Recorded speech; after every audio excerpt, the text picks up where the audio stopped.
Welcome to the Buried Treasures podcast, brought to you by Masjid Uthman, where I interview a new guest every week to discover their journey. I'm Hamza Warsi. Alhamdulillahi Rabbil Alameen, wassalatu wassalam ala Sayyidina Muhammad Mustafa sallallahu alayhi wa sallam. Assalamu alaikum wa rahmatullahi wa barakatuhu. Jazakumullahu khairan, everyone, for joining us. Today we have a very esteemed guest who came on before and during Ramadan, none other than Shaykh Azfar Uddin. Assalamu alaikum. Assalamu alaikum. How you doing, brother? Good, alhamdulillah. How's everything with you? Good, man. MashaAllah. Ready for this. Ready? You ready to go? Yeah. Tell me a little bit about yourself. You know, growing up, where were you born and raised, and so on? Sure. I was born in Glendale Heights, better known as Ghetto Heights. Then, for 7-8 years of my life, we moved to North Aurora. And then afterwards, we moved back to Glendale Heights, and that's where I spent the rest of my childhood. Okay, nice, mashallah. Yeah. Wow, North Aurora. So you're off of Orchard?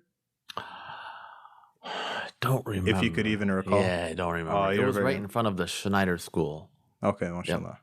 Yep. Nice. So then, let me dive a little bit into this. You're part of a family, mashallah, that's, it's like true brotherhood between you guys. And mashallah, all your brothers are hafad, correct? No, my oldest brother is not a hafiz. He tried, Mashallah. but all the rest of us are hafal. So mashallah, four hafal. hafad, 3 ulama. You're right. Mashallah. So how is it growing up in that dynamic, in that household? With, what kind of motivated you guys to go study, or what motivated you guys to go and initially do hifz? Well, in the summer of 1995, my mom went to Pakistan, and she saw some of our nieces and nephews, and she realized that they were hafal. And then she said to herself that my kids are smarter than your kids. If you guys can become hafal, my kids can become hafals as well. Then she turned to me and Atif and she said, "You're going to be a hafiz and you're going to be a hafiz." And she turned to me as well. It's like, all right, whatever. That's what basically motivated me to become a hafiz. Subhanallah. So where did you go for your memorization? I went to IHEA in Elgin. Okay, mashallah. And can you tell us a little bit about it? Were you dorming there? You're going back and forth to home? I was dorming there. And that was the challenge. Actually, when we came back from Pakistan, and we received a tour of the madrasa in Elgin. And my brother Atif, his eyes lit up because when he saw the students were reciting Quran out loud, and for him that atmosphere was conducive. He wanted to leave public school and memorize the Quran. Me, I was like, if Atif's doing it, whatever, I'll do it. So on the way back, my mom asked, "So do you want to become a hafiz?" I said, "Yeah, sure, I'll do it if Atif's doing it." So on the way back home, she said, "Oh yeah, one more thing. You know that you're going to have to stay from Sunday night till Saturday morning." I said, "Serious? I don't want to do it anymore." I don't want to do it. She said, "No, you already said it. You're going to have to do it." And I was a mama's boy. I mean, the teachers were great. The environment was great, but I didn't want to stay at another school. I missed my mom a lot. So on Sundays, Saturday would be the best day of my life. That's when you come back home. Yeah. After you recited your sabak. Then you go home around 11 a.m. Sunday, so I would watch the Bears game from noon to 3 p.m. I would be fine. Right after the Bears game ended, I would be enveloped in sadness. I would start crying. I would be like, man, I don't want to. Whether the Bears won or lost. Yeah, it didn't matter. And played a lot of tricks on my mom to, once she was dropping me and my brother to the madrasa, and she was on Bluff City Boulevard. That's the street of the madrasa. So then we were driving. She passes the madrasa. She keeps going. And then she's like, where's the madrasa? I don't see it. I said, oh, the madrasa, it just got demolished. We got to go back home. She said, Bak. She did a U-turn. She's like, go. Another time, my uncle was dropping me and my brother off. So he dropped us off. He said, all right, go ahead. Well, I'll wait for you until you open the door. So I told my brother, Atif, wait, let me go first. So I went to the door. I pretended it was locked. I was like, it's locked. We got to go back home. My uncle was like, really? So he got out of the car. He opened the door. He said, get your butt inside. But if it wasn't for my dad, he wouldn't, Allah yarhamu, he wouldn't normally hug, or he showed his love in different ways. Mm-hmm. But when he used to see me cry on Sunday afternoon and all the way till Sunday night, when he would drop me off and help me, tuck me to bed, he would hug me and he would kiss me, and I never forgot that. That was very reassuring. And my mom, so the first year and a half I dormed at the madrasa, and then she was like, all right, I know you miss me. You sacrifice for me, I'm going to sacrifice for you. So 5 days of the week, she would drop me off at 8 a.m., stay in the parking lot from 8 a.m. to 3 p.m. until I recited my sabaq sabara and al-mukhta, my revision, and then go back home. She did that 5 days a week. MashaAllah. So I have my dad to thank, my mom, my teachers. Even though they weren't born here, I wanted to be like them. They're very soft-spoken, modest. They always dressed fresh. They looked clean. Their beard was always on point. They always had the best clothes, especially Monassad. I wanted to be like them. And Atif, I couldn't have done it without Atif. Some of those nights were really long nights. So he would sleep on the top, I would sleep on the bottom of the bunk bed. And I definitely needed all those 4 groups of people. And even Mona Salim, I remember sometimes I would go to his office and I would start crying. I would say, I want to go back home. He said, you just got here. It's Sunday night. And then there would be silence for about 10, 15 seconds. And then he said, come here. Then he would hug me from the side. And then he would take his qamis, he would blow on it like this. And then he would put it on my eye because due to the excessive crying, it became red. That felt really nice. That was very reassuring. So if it wasn't for my teachers, if it wasn't for Mawla Salim, my mom, my dad, and Atif, I wouldn't be a Hafiz. Now, how old were you during this time when you were going to study? I was 10. So from 1996 to 1998. So at 10 years old, you're living in a boarding madrasa with your brother. Right. And you're trying your best to memorize the Quran. Right. I just wanted to put it in perspective that, subhanAllah, like, so many people go at, a little bit later in life. The environment is conducive. Now, hindsight is 2020. It was like magic. I never experienced anything like it. I would recite at night to Mullah Sulaiman. So he would recite the verse, I would repeat it, and if I made any mistake, he would correct me, and then I would have to repeat the verse again. But if I didn't, he would go to the next verse.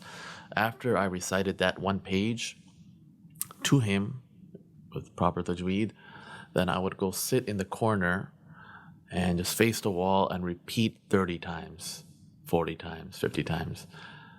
Then brush my teeth, pray Isha, knock out. Mm-hmm. When I would wake up, it was like magic. It was in my head. MashaAllah. I have no other way to describe it.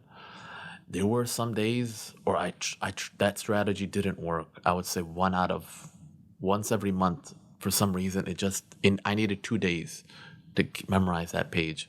But for the most part, alhamdulillah, that strategy worked for me. Sure. Read as much as I could at night, and then read right when I wake up in the morning. Mm-hmm. So you mentioned Mawla Sulaiman Sahab, you mentioned Mawla Saad Sahab. So who were your teachers? Were they all teaching you during this time? So for the first 6 ajza, it was Mawla Saad. Okay, mashallah. And then, since there were more students coming and dorming, they had another teacher come. One Abdurrahman came. And since he's the oldest, I guess you could do this. He took all the good students. So I was one of them, and he took Atif as well. So for the first, I definitely consider both of them my teachers. MashaAllah. But for the first 6 Ajza, it was Mawlana Saad. And then for the remaining 24, it's Mawlana Abdurrahman. MashaAllah. So walk me through a little bit. If you don't mind me asking, how long did it take you to complete your memorization? Took 2 years and a few days. Okay, mashallah. Me and Atif were always in competition. It was a healthy competition. Some days I would be ahead, and some days he would be ahead. In the end, he came out a few days ahead. He finished before me. Yeah, that punk. Oh, mashallah. Yeah. During your beginning days of studying, or memorizing, for example, what was kind of the daily schedule looking like? Yeah. So in the morning, I guess I could start off. Yeah, you could start off in the morning. After we prayed Fajr, and just waking up for Fajr was interesting. Mawlana Salim would come in with his keys, and he would take. He would go, Asfar, Asfar, wake up, Utu Asfar. And then our roommate was Mikael and Isa. So he would do the same thing with them. Even though they were African American, they didn't know Urdu. He would go, Michael, Urja Michael. I was like, man, what's up? He doesn't know English. He doesn't know Urdu. And then sometimes Mawlana Ubaidullah would come in. And my brother Atif, he's notorious for waking up late. So one day, Mawlana Ubaidullah came in, and he's strict. Mawlana Ubaidullah is quite strict, and I would always want to please him because of how disciplined he is. But one day, Mawlana Ubaidullah came in, and he said, Atif, if you don't get up in 10 seconds, you're going to have to do 25 push-ups. So Atif got up after like 14, 15 seconds. And Mawlana Ubaidullah said, all right, 25 push-ups. Atif said, I'm not doing that. So then he went to go perform wudu.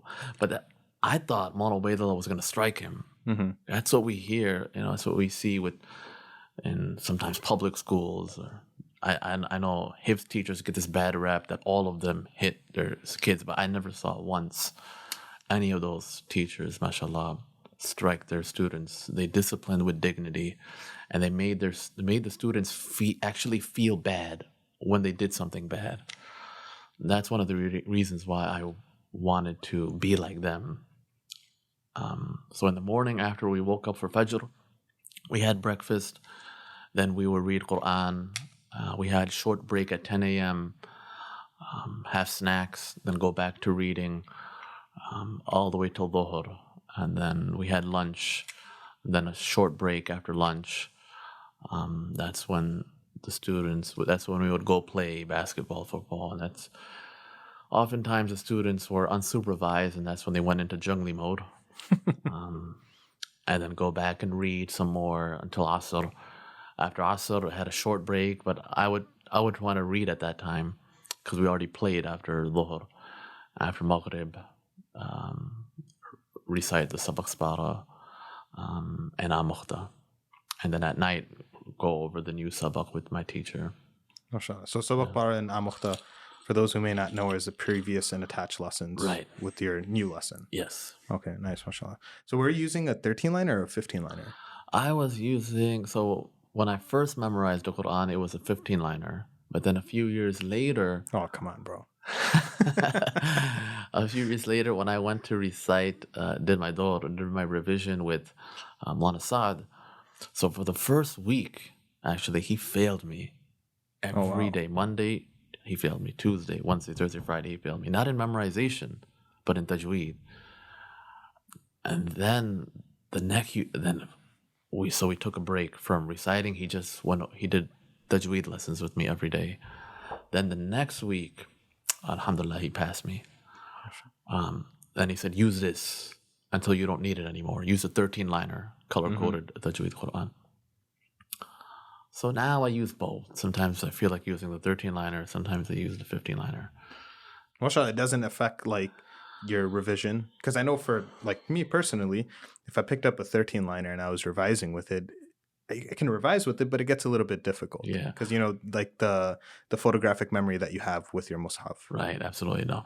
So for Taraweeh, I still used a 15-liner because that's how I memorized. Mm-hmm. But sometimes I just feel like reading from the 13-liner. This is because of that I recited to Mulana Saad that whole summer when I was doing my revision. So that kind of stuck with me too. MashaAllah. Yeah. There's a little bit of both. Yeah. Nice, MashaAllah. So if you were to choose one, what would it be, 13 or 15? Now 15. Okay. Now, Nice. because I don't need the 13-liner anymore. Nice, MashaAllah. Just making sure. Yeah. We're all on the same page. Was there ever a time like, so I know this is kind of something that becomes somewhat common, but not everyone goes through that. A student is doing hifz.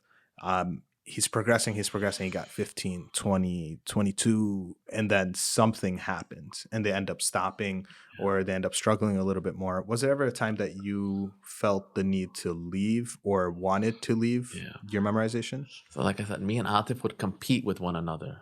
I wanted to finish before him. So one day we had, I think, a 3-week break from IHEA. We usually don't ever get that long of a break. Mm-hmm. So I said, now's the time for me to overtake Atif. So I would memorize, but for me to continue with that sabak, I had to recite to a teacher. But obviously for those 3 weeks, there was no teacher. Yeah. So what I did was took a red pen and made random mistake signs.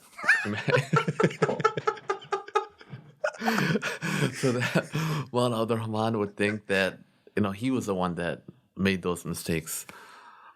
So I come back, Maulana Abdul Rahman's like, how are you on the 23rd juz? You were on the 18th juz. 4 juz in like 3 weeks. Sure. And then I was like, no, see, you were the one that made those mistakes. He was like, I don't write in red pen. I use a red pencil. I was like, oh. Yeah, caught. But alhamdulillah, I wasn't just skipping like some hufaz try to skip. Mm-hmm. I actually had it memorized. So I just had to recite those portions to Maulana Abdul Rahman. Yeah.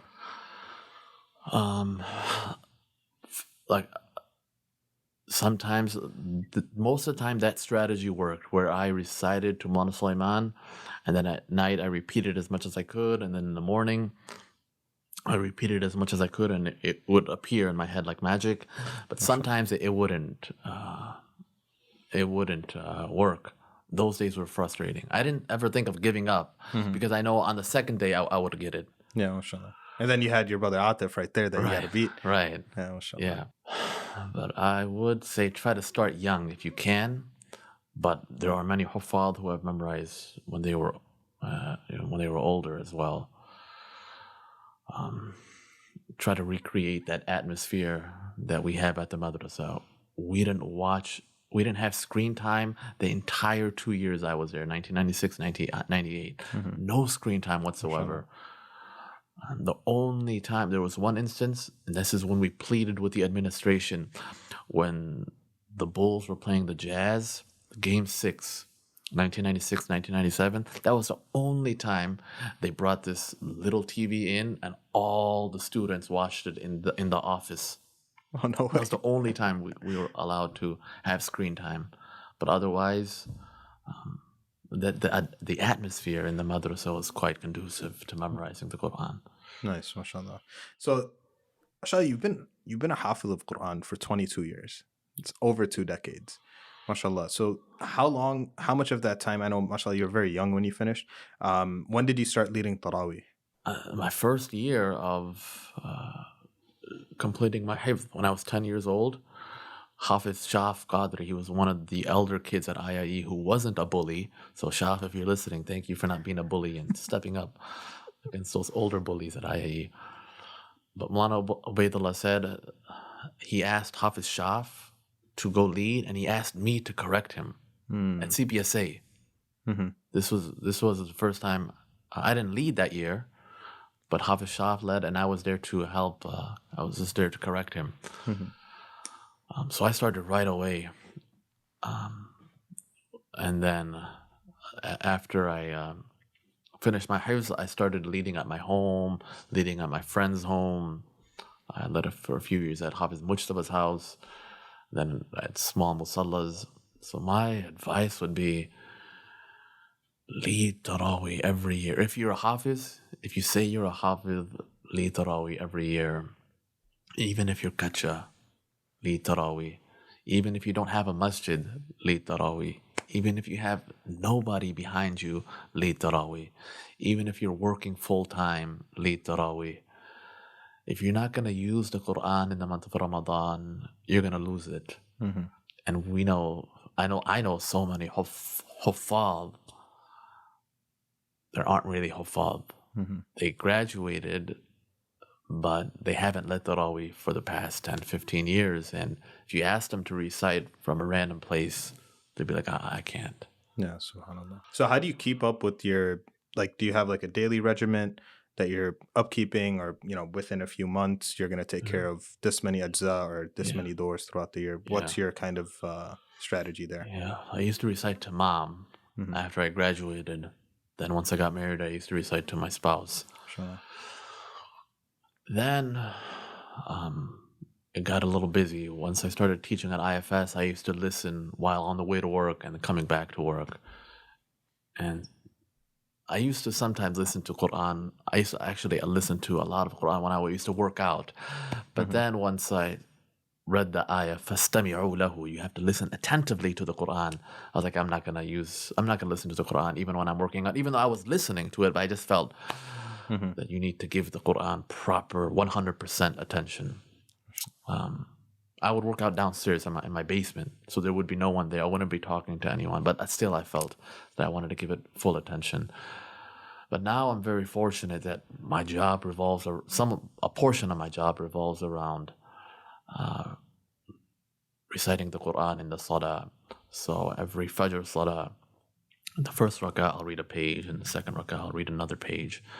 Then for the Isha Salah, I'll read another page, and then in the second rak'ah, I'll read another page. So that helps. Around 3.5 years it took me to complete the complete the recitation of the Quran. So that's one way, and of course the other way is Taraweeh. Nice, mashallah. So you're a bit of a sports fan. You mentioned the Bulls, you mentioned the Jazz, that you guys are watching, Game 6. What's your top, for basketball, football, who are your favorite teams? Yeah, actually, when we were young, this is rare that all 5 of us love sports. My oldest brother, he's the one that got us into it, Harith. And when we were young, the teams would be Harith and the 2 youngest brothers, Kamil and Asif, and it would be versus me and Atif. Whether we're playing basketball, football, baseball, or wrestling, those would be the teams. And we actually created this sport called throw up, where you take the football, throw it up in the air, and then all hell breaks loose. You got to get the football and run from one end zone to the other and score as many touchdowns as you can without getting tackled. Whoever scores the most amount of touchdowns, they win the game. So that was my favorite game growing up. It was called throw up. Harris just made that up. We played basketball, football, baseball. Actually, up until my sophomore year of high school, I thought that I was going to play for the Bears, Bulls, and Cubs. I was dead serious. I thought I was going to be Scottie Pippen, Deion Sanders, and basketball, football, Deion Sanders, and baseball, Sammy Sosa. I thought I was going to be all 3. Then when I tried out for the basketball team in Glenbard East High School, I didn't make the basketball team. I tried out for the baseball team. I didn't make the baseball team. I tried out for the football team, and I made it. I was like, yes, got it. All right, and I was excited. Coach asked me, hey, why are you excited? I was like, I made the team. Heck yeah. He said, Uddin, I don't want to burst your bubble, but everybody makes a team. I was like, God dang it.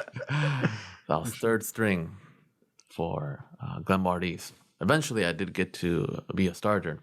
Actually, I did a video on that as well. But now I like playing ultimate frisbee. That's the new thing? Yeah, that's probably my favorite sport now. Nice, mashallah. Because, you're a former MSA football champion. You've won your champion of TK League.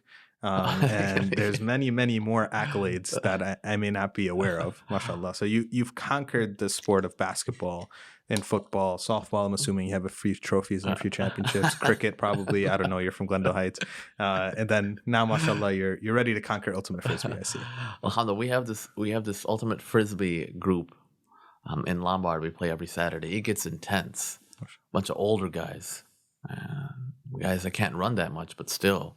So it's really intense. You're more than welcome to join us. I'll come through one day, man. Okay. Yeah. I got to get back in shape.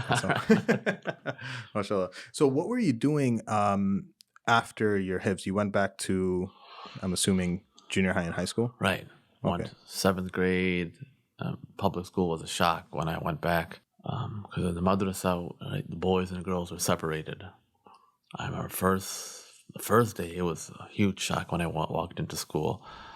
The teacher said, because this was in the middle of 7th grade, I wanted her to do my revision. So it took me 3-4 months to do that. Then my mom and dad said, all right, you can go back to public school now. When I first walked into the class, it was a culture shock. The teacher said, kids, we have a new student today. His name is Azfar. Oh, no. What the heck is Azfar? My name is Azfar. Yeah. He just destroyed my name. Azfar is from Ismu Tafdeel. Azfara yadfuru, which means the most victorious. And it comes in the Quran. Min ba'di an adfarakum alayhim. It's a very powerful name. But I wasn't confident at that time, so I didn't correct my teacher. And I was just reading that according to Pew Research Center, a lot of Muslim kids aren't confident in their faith. So I didn't correct my teacher at that time. I let them call me whatever they were calling me. And it took me a few months to actually have them correct them in their pronunciation. I think we did a video on this, a concise advice video on this. So you completed your junior high, your high school, and then you were at Benedictine University? Right. So I had this, like I said earlier, I thought I was going to be a three-star athlete. Yeah. Then I was like, I need a backup plan. I was like, I want to be a police officer because of the badge. You get to take care of bad guys. So I told my dad, I want to be a cop. He said, no, you're not. I was like, all right, let me think of something else. So in my sophomore year of high school, I had this really cool history teacher. He was a little strange. He was a little awkward because he would wear certain uniforms and bring certain props. Sometimes he would come in as Abraham Lincoln. Sometimes he would dress up as George Washington. But he made the class interesting. And he loved history, and he made us appreciate history, and he was to give us projects that we were interested in presenting. So when I saw his passion, I said, I want to do what he's doing. I want to teach. So first I thought, I'm going to be a gym teacher because I love sports. Yeah, sure. Then I was like, I think it would be better if I teach math, science, and English. I want to be an elementary teacher because I love kids. Mm-hmm. Sure. So that's where I was inspired from my sophomore history teacher to become a teacher. So then I went to Benedictine University, got my degree in education. Mashallah. And I thought I was gonna teach, but then I saw how I saw Kamal and Asif being a scholar and studying, and see how that affected them, how they got closer to Allah, how they wanted to, how they started to understand the Quran. And that was actually one thing on the back of my mind. In 1998, during our graduation, Muslim, he was trying to praise us, but actually, I took it the other way. He said, you see these Huffaz, they were able to memorize the Quran, even though they can't even understand the Quran. They can't even speak Arabic, but they are able to memorize the Quran and recite the Quran. I was like, man, here I am thinking I'm a big shot and I can't even understand the Quran. So that was always in the back of my mind. And after I completed my degree in education, I said I can go into teaching, or I can go into trying to become a scholar and try to understand what the Quran is saying. Mm-hmm. And I said, even if I do it just for 1 year, at least I have some solid foundation. So after I did mashwara with my parents, with my brothers, I asked my wife, because at that time I got married. I said, "Do you give me permission to study for this year?" She said, "That's going to mean that we won't have our own place, right? Because I'm not going to be working." And I said, "Yeah." And she said, "Yeah, go for it." I was like, "Awesome." So then I made the choice to study at IIE. Nice, mashallah. And I'm assuming you chose that because your brothers were also studying there at the time. That was a big reason, but I had a prior relationship with the teachers, Mashallah. with Maulana Sulaiman, Maulana Ubaidullah. I already knew them from a long time ago, 1996. So it wasn't like, but we call them, some people call them Abdurrahman Bai, some people call them Maulana Abdurrahman. I call them Maulana Abdurrahman Bai because we have that relationship with them, really close relationship with them. So how was it that first day in the Alim course? Was it what you were expecting, or what we're told that the courses are quite rigorous. Yeah. So can you tell us a little bit about your first year? You spent 3 years at IE, correct? Right. Okay, mashallah. So it helps. It definitely helped having two younger brothers already complete a few years before me, so they were able to, provide me feedback and insight on what to expect. So that was a very simple life. All I did was go to class, prepare for class, review my notes, be an active listener, then review the classroom with my classmates, and then head back home and try to spend time with my wife, who I just married. That's all I did for those 3 years at IIE. I didn't have much of a social life. I didn't work. I actually had a pretty big gut at the end. It kept increasing every year because I didn't spend barely any physical activity those 5 years. That's something I regret. Wait, so you mentioned that initially you only wanted to go study for 1 year. Yeah. What drew you back to continue your studies? I enjoyed studying those sciences, Sira, Aqidah, Fiqh, Uloom al-Quran, Uloom al-Hadith. I said, this is awesome. I'm just getting started. I had to get permission from my wife again. Yeah. And she said, yeah, you can complete the course. Nice. I said, great. So the first 3 years I did it at IIE, and it was the best years of my life. I wish I could do that, or just quit my job right now and do that again right now. Yeah, sure.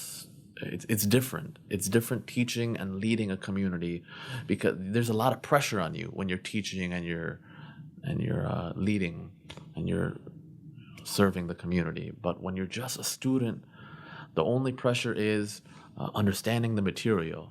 And for me, that's not unnecessary stress. That's a good stress. I enjoyed that. I really did. That helped me get closer to Allah, understanding the Quran. Then after the third year, finances started to increase, and I needed to start to work. And that's why I was like, what am I going to do now? I don't want to go to public school. I don't want to teach math, science, and English anymore. Those subjects don't interest me anymore. Yeah. I want to teach what I just learned at IIE. So the best option was to go teach at IFS, nice, mashallah. Islamic Foundation School in Villa Park. So I was able to take the material that I learned at IIE for those 3 years, fiqh, aqidah, sirah, Arabi, and teach those same subjects at IFS to the middle school, high school students. And I loved it. I enjoyed it. And then I studied at night at Darul Uloom online. It's best to complete your studies before you get married. It's always best because it's difficult. And I was able to do it for the first 3 years, but then, finances start to increase. So the good part, the cons were it was online. I didn't have a prior relationship with all the teachers, with none of the teachers except Mufti Yasser. And there was no classroom environment. And for me, the worst part was it was after work. Teaching it takes your mind out. You want to relax after teaching 8 to 4. Yeah. But then I had class from 6 to 10. So what I did when I would come back home at 4, from 4 to 4:45, I would knock out and go to sleep. and then wake up. I would try to recreate that atmosphere, because at IIE, what we would do after you go to sleep, you wake up and then you study. So that's what I tried to recreate, that atmosphere. Go to sleep when I come back from IFS, and then study and prepare for. And alhamdulillah, it was the same courses that we took at Darul Uloom online. It was the same Tafsir al-Nasafi, Mirath, Uloom al-Quran, Usul al-Hadith, Usul al-Tafsir. So those same courses that I was supposed to take in the 4th year at IIE, I was able to take them at Darul online with teachers who were qualified, mashallah. And they did care for their students. I would complain to Kamal sometimes. I would say, man, it's not the same at IE as IE. He said, yeah, of course it's not the same. It's important where you study, but it's also equally important how you study. So, alhamdulillah, to bridge that gap from studying online, I would have private sessions with him, Kamal, and I would call my teachers up whenever I had any questions on some of the same courses that I was taking at Darul online to help close the gap. Nice, mashallah. So when did you graduate from Darul Uloom Online? Darul Uloom Online around, I would say, 2014. Okay, nice, mashallah. As a background, you have you teach for a living prior to, where you're at right now. Now, as an educator, what motivates you? What drives you? At first, it was young people. That's why I wanted to be. That's why I got a degree in elementary education. You don't find many males in, and many of my courses. It was I would say sometimes I was the only male student, but I loved young people. I was comfortable around them. They were comfortable around me. I understood them. They laughed at my corny jokes. I could just be myself with them. Yeah, I really enjoyed being around young people. So that was the first reason why I studied elementary education and became a teacher. Then, once I graduated from IIE, it wasn't just young people, it was the subjects that I was teaching. That's why when I got my alim degree, I didn't want to go back to elementary education because I didn't want to teach those subjects. Yeah, I wanted to teach, fiqh, sirah, aqidah, and Arabi. So that's why I taught at IFS, middle school and high school students. That's why I'm teaching. I still enjoy being around young people, but I'm okay with teaching the elderly as well now. Most of my students that I teach as an imam now, they're sisters or they're the elderly. Still have sessions with the youth, but most of the participants for the Uloom al-Quran class or the Sirah class or the Tajweed class or for the Khatiras after Fajr or after Isha, they are the elderly. That's for sure. So how has your background in teaching helped you as an imam and to lead a community today? Some of the strategies that I learned when I became an educator, I've had to use them being an imam. And honestly, when so those strategies were great. I was like, man, this is so beneficial. But then when I started to read the teaching strategies of Muhammad Sallallahu Alaihi Wasallam, and there's a great book by Shaykh Abdul Fattah Abu Ghadda, the teaching methodology of Muhammad Sallallahu Alaihi Wasallam. I was like, man, I should have just read this book before I went into teaching. I should have told all of my classmates that, hey, you guys should check out this book if you're really interested in education. Because Muhammad Sallallahu Alaihi Wasallam has so many amazing teaching strategies that not many people talk about, such as speaking according to the language of whoever you're talking to, not talking too long. How many teachers that we know that just lecture.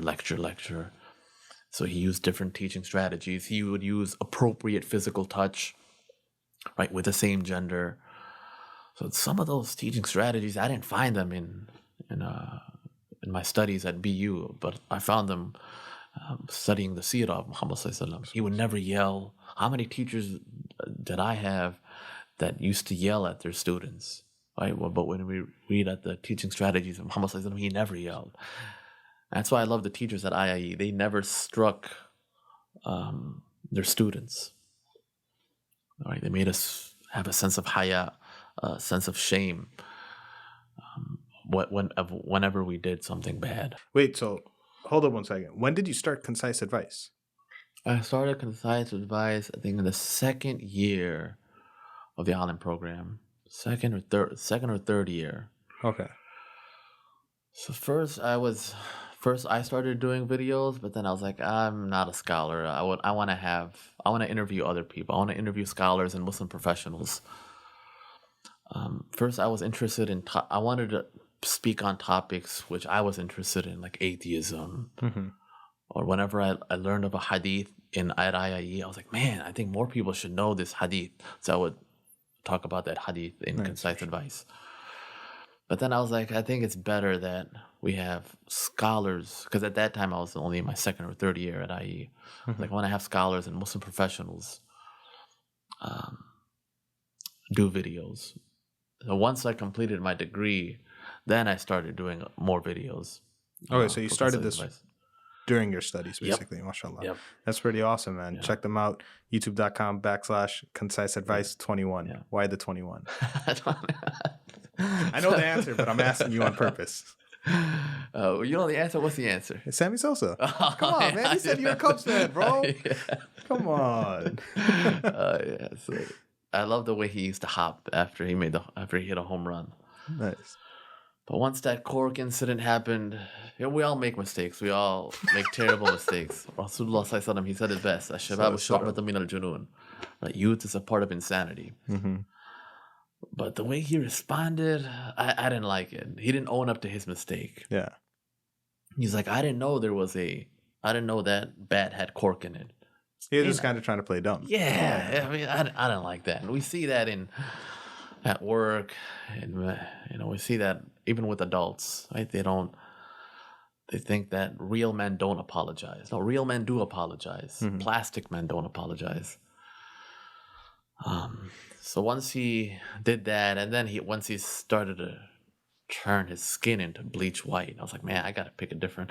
When people ask me 21, I was like, oh, that's because of Deion Sanders. Just pick somebody else. Yes, mashallah. Can you share with us a little bit? I know your father, rahimahullah, he passed away recently, in the middle of Ramadan, actually. And mashallah, you guys actually released a little booklet, and with your permission and with your family's permission, I'll put it in the link in the description as well. And it was so beautiful when I was going through it. And it was so, like, wallahi, like, I remember seeing your father in i'tikaf. And I used to tell myself, I have to go to Zia Uncle and I have to ask him what his parenting style was. Because, mashallah, I texted all of you guys. I told you, your father raised men, mashallah.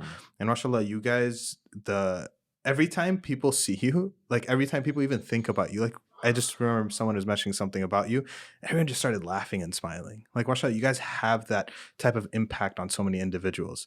All the Aldi jokes pop up in my head right away. That's Atif.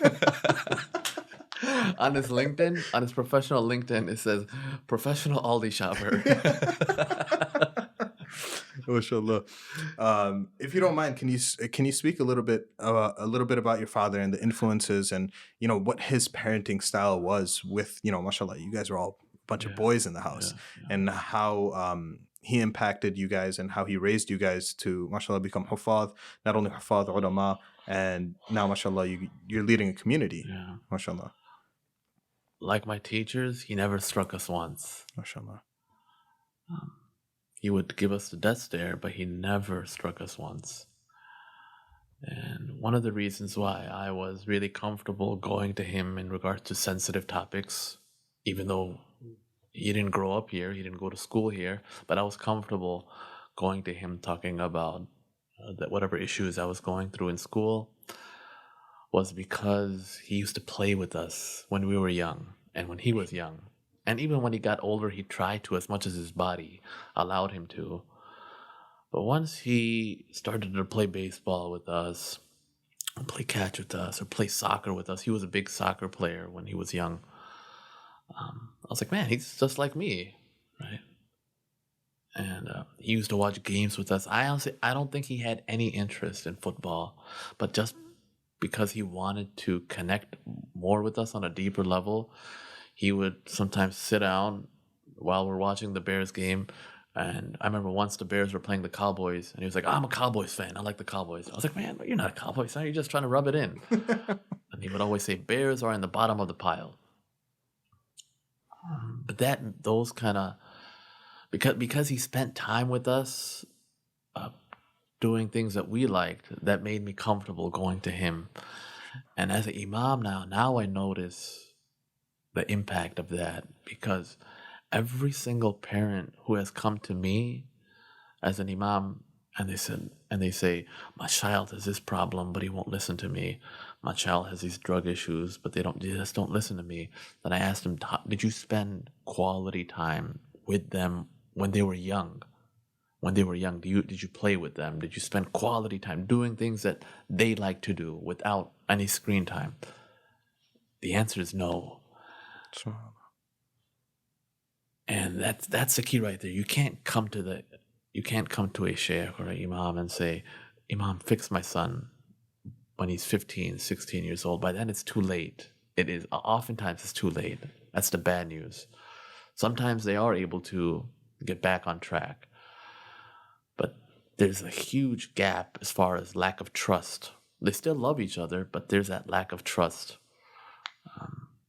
And I think if they just spend quality time with them when they're young, they'll make it easier for the kids to come to the parents whenever they have these major issues, such as marriage or drugs, or kids go through a lot in high school. We went through a lot. We grew up here. We went to high school. There's a lot of stuff that it's hard to talk to our parents about. But if your parents played with you, and if they become you, they become your friend, it makes it much easier to bring up these topics. Otherwise, we'd go to our friends in high school and ask, hey, what should we do about this? Or they were open. My dad was open about talking about sensitive issues with us privately. I remember once when I was 7 years old, we were praying salah, and he was leading the salah. Then after he prayed the salah, he turned around and he started giving a khatira. He said, Bismillahir Rahmanir Rahim. He said, one day, my dad was leading all 5 of us in salah. And my dad, Uddin, said, all 5 of you are like the fingers on this palm. And if you stick together, you will reach your potential. You will reach your potential. But as soon as one brother deviates or another brother goes astray and becomes divided with another brother, you won't be able to reach your potential. You can't catch the ball. So he said, stick together. That doesn't mean you stick together no matter what. That doesn't mean that you don't call each other out. You do call each other out. You keep yourself accountable. And this is what we see in some masajid, that sometimes board members or members of the administration, they're such close friends with each other that if they know that their friend did something wrong, they won't call each other out. So my dad would say, don't call each other out, but do it and discipline each other with dignity. Take that person to the side. And then be united. Be united at all costs. So that always stuck with me. MashaAllah. Jazakallah khairan for sharing that with us. I really appreciate it. Now, mashallah, you mentioned that you were serving as a teacher at Islamic Foundation, and then you made the transition over since you completed your studies, your IHEA degree, from Darul online, and now you've been serving Islamic Foundation North in Waukegan, Illinois, for about how many years now? 5 years. MashaAllah, man, that's great. Time flies. I remember when you made the post about I'm taking this position at IFN and stuff. I was like, oh, mashallah, that's dope. So over those 5 years,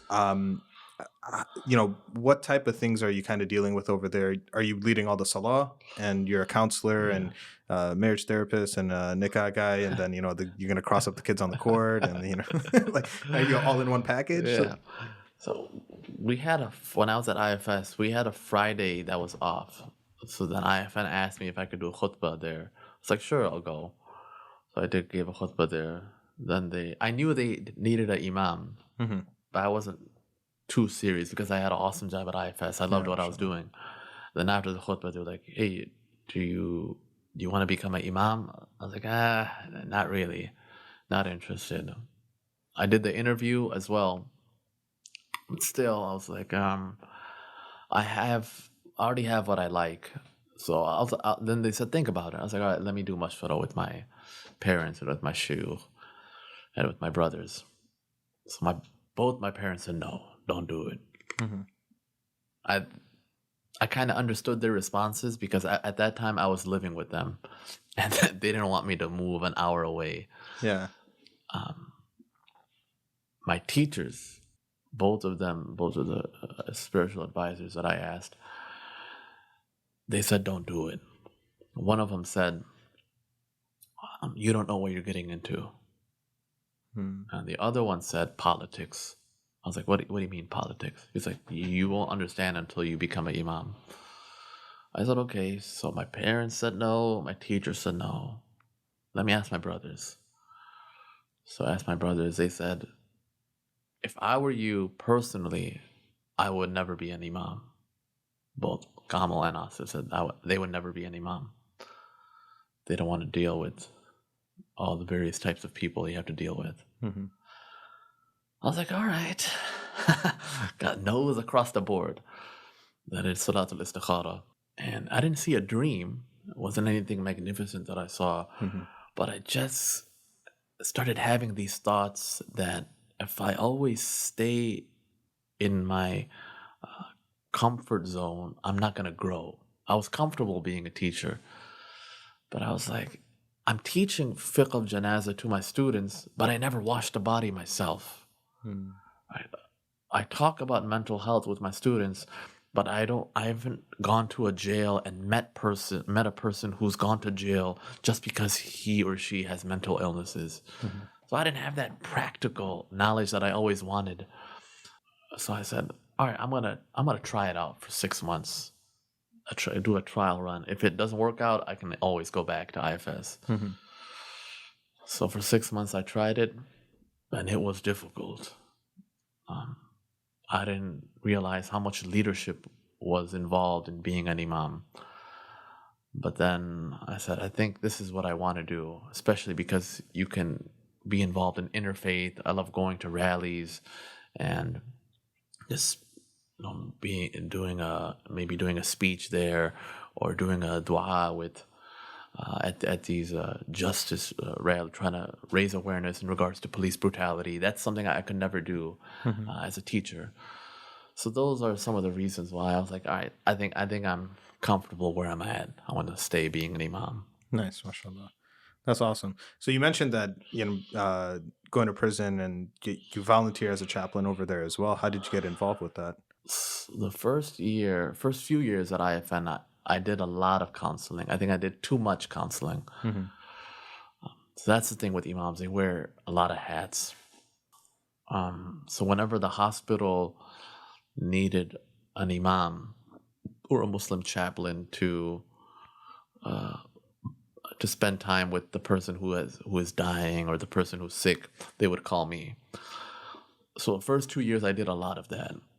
And then alhamdulillah, I still go to the hospital every now and then. Mm-hmm.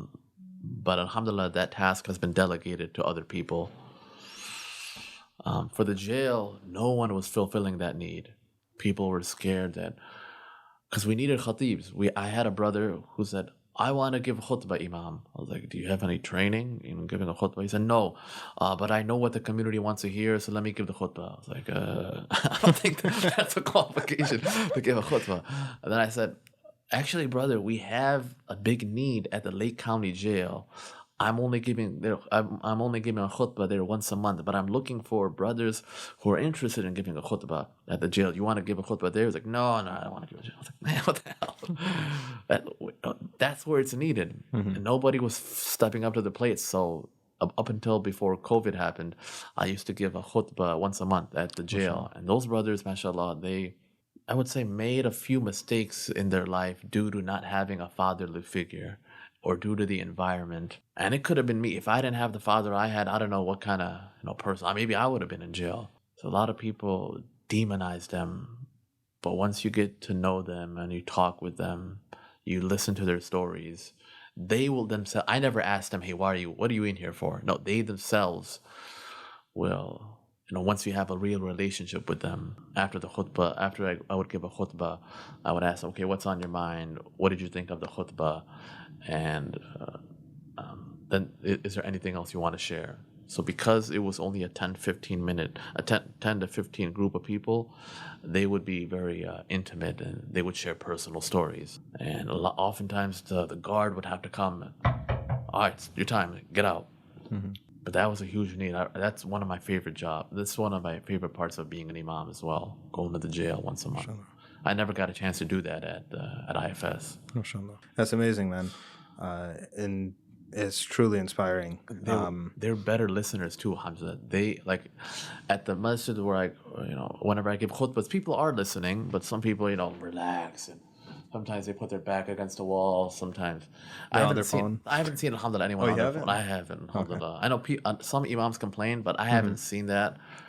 I haven't seen people talking, but with the inmates, with the Muslim inmates, they all have their back. A lot of them have their own notepad. They're taking notes.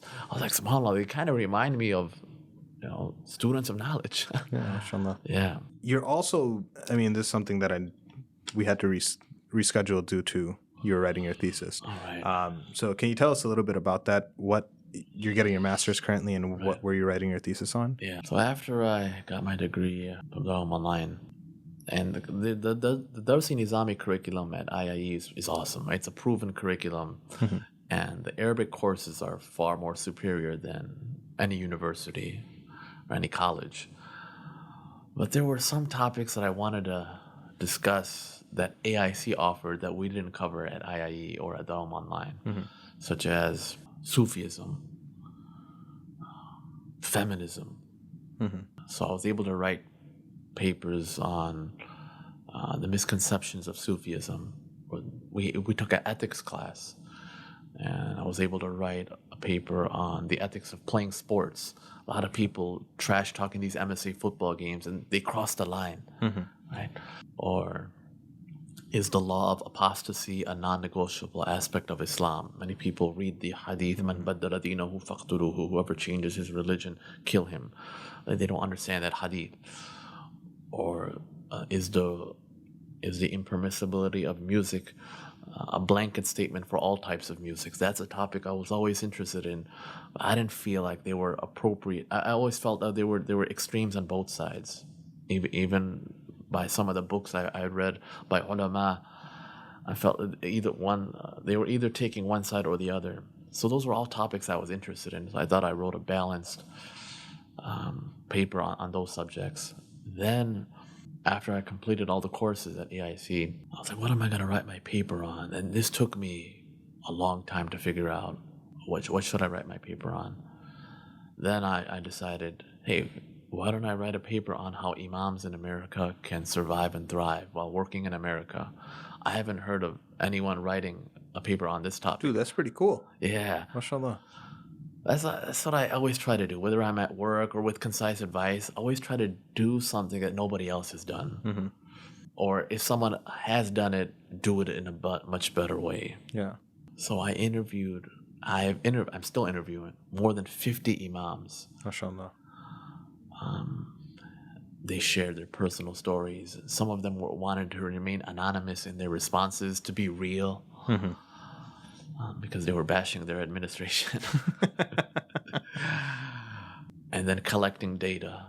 So then I found out that I'm a person who doesn't like doing a lot of things at once. It took me 6 years to complete. I just finished the paper this week, and I handed it in to my professor. It took me 6 years to complete the degree from AIC.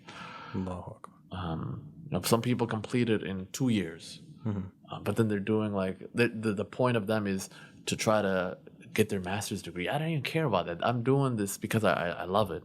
Yeah, mashallah, you're already a working professional within your field. Right.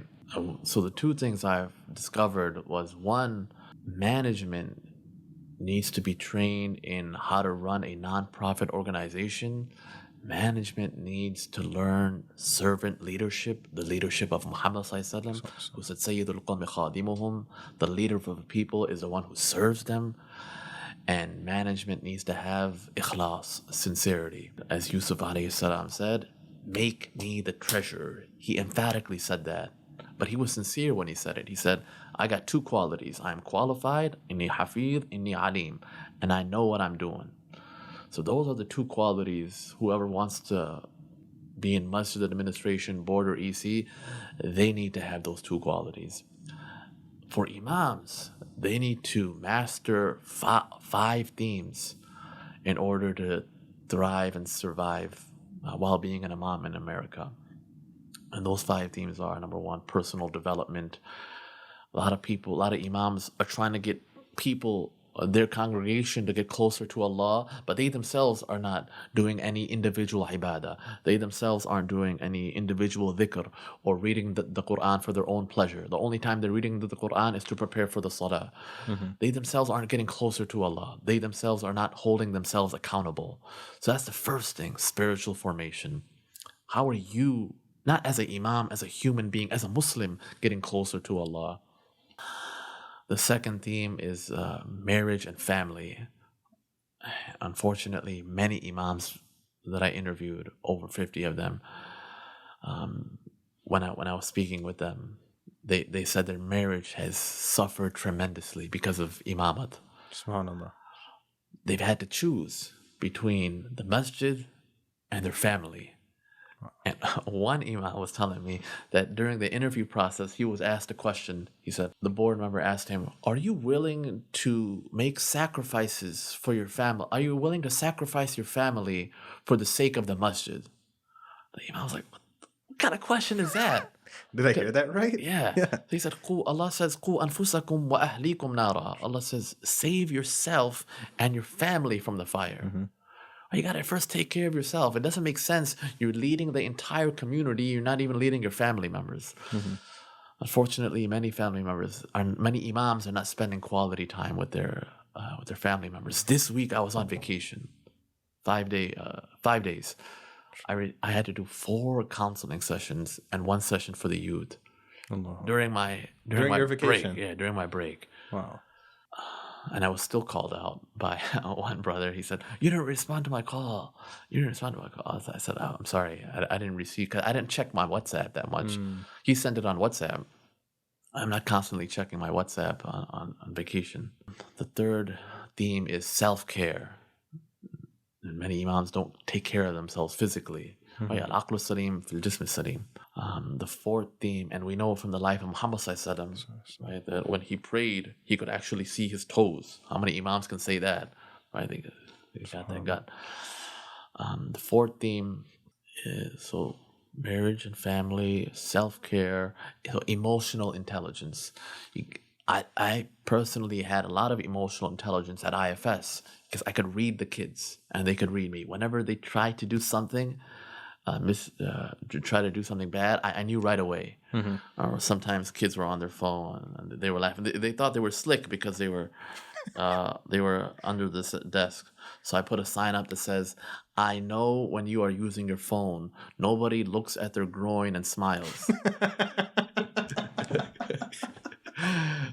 MashaAllah. But with adults, it's hard. It was hard. When I became an imam, it was very hard for me to have high emotional intelligence because it was difficult for me to read them. Number one, a lot of them weren't born here.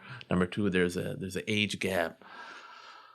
Sometimes I'm looking at them in the eye. I'm talking to them face to face. So they say something to me and then they say something else. So it's hard for me sometimes to read them. For most of them, alhamdulillah, I would say it's easy for me to read them, but that's another thing. That's another theme that imams need to master: emotional intelligence with their community and cultural intelligence. And the last theme is leadership. Like I said earlier, I was surprised how much leadership is involved in being an imam. With teaching, you just teach, right? You're a leader for the kids. But being an imam, you have to be an imam for the diverse community. For the sisters, you got to be an imam.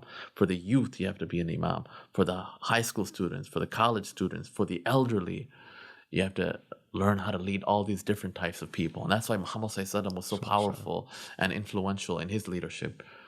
He was able to lead them.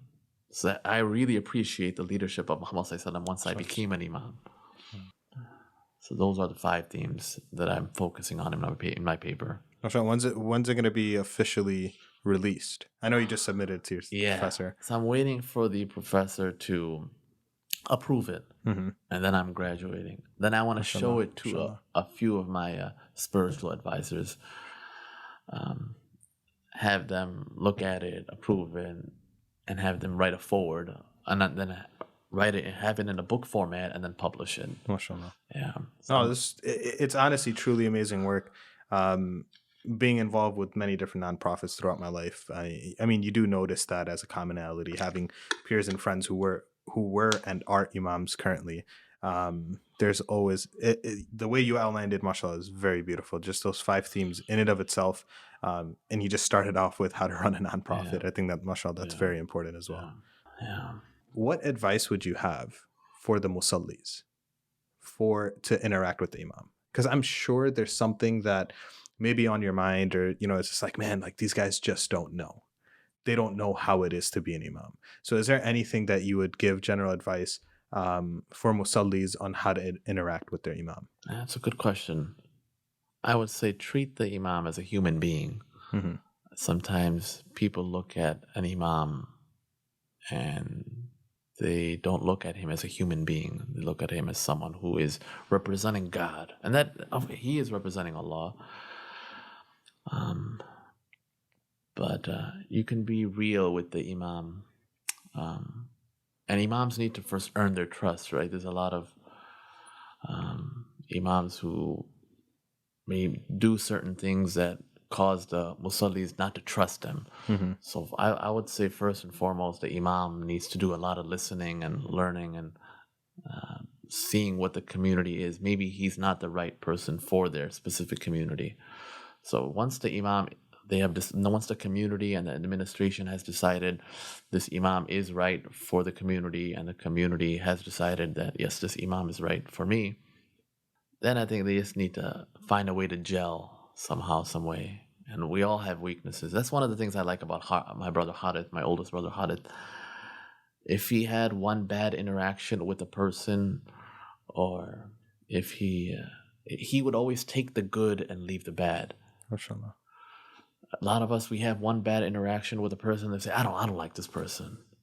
Right? We maximize their flaws. But Muhammad Sallallahu Alaihi Wasallam, he would minimize people's faults, and he would use them in a good manner. I think if we study the leadership of Muhammad Sallallahu Alaihi Wasallam, and even if you don't like an imam or you don't like any person, just try to take whatever good that person brings to the table and use them in a good manner, and try to minimize other people's faults. That would be my suggestion to anyone, not just how to interact with an imam, but interacting with anyone. Nice, mashallah. Shaykh Azfar, Jazakumullah khairan. Sincerely, from all of us here at Masjid Uthman, we thank you so much for your efforts. You helped us out in Ramadan as well with programs for the youth. And now, mashallah, if anyone wants to get in touch with Shaykh Azfar, it's quite easy. You can catch him either at Placid, he'll cross you up, or you can go to his YouTube channel, youtube.com/concise advice 21, where you'll find a plethora of short videos that can help you in whatever you're dealing with, mashallah. And he's continuously uploading these new videos, on a consistent basis, or whenever you have time, mashallah. And if you ever want to catch him, you can catch him leading Salah at Islamic Foundation North in Waukegan, Illinois. Jazakallah khairan again. Anytime. Our next video we're thinking of doing is the Islamic paradigm of worrying. A lot of people have unnecessary worries and they don't know how to deal with it. So we'll talk about the Islamic perspective on how to deal with your worries and how to spend less time on your worries. Nice. So that's one of the tips for our next concise advice video. MashaAllah, MashaAllah. May Allah fill it with barakah. May Allah fill it with afiyah. And may Allah ta'ala allow you and your family maghfirah, and grant your father Jannah al-Firdaus بغير حساب ولا عذاب إن شاء الله. آمين. وإياكم إن شاء الله.